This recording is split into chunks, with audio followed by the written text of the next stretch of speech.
সাগরে সৃষ্ট নিম্নচাপের প্রভাবে ভোলায় আজ মধ্যরাত থেকে মুষলধারায় বৃষ্টি হচ্ছে। দুপুরের দিকে বৃষ্টি কিছুটা থামলেও আকাশে সূর্যের দেখা মেলেনি।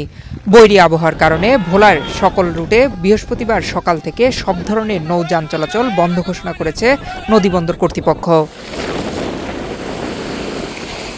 এদিকে নিম্নচাপের প্রভাবে মেঘনা ও তেঁতুলিয়া নদীর পানি স্বাভাবিকের চেয়ে ৩-৪ ফুট উপর দিয়ে প্রভাবিত হচ্ছে।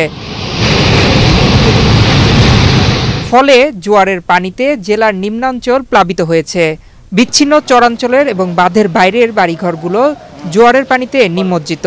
সকল নৌরুট চলাচল বন্ধ রাখা হয়েছে। এছাড়া ইলিশা, লক্ষ্মীপুর এবং ইলিশা ঢাকার নৌপথে চলাচলকারী নৌযানসমূহকে আজকে 29 তারিখ সকাল 9টা থেকে বন্ধ রাখা হয়েছে।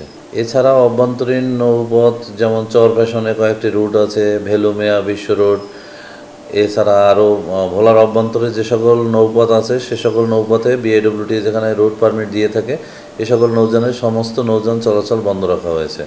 ভোলার আবহাওয়া অফিস জানায়, গত 24 ঘন্টায় জেলায় 23.26 মিলিমিটার বৃষ্টিপাত রেকর্ড করা হয়েছে। নয়ন বিশ্বাস, বাংলাদেশ প্রতিদিন।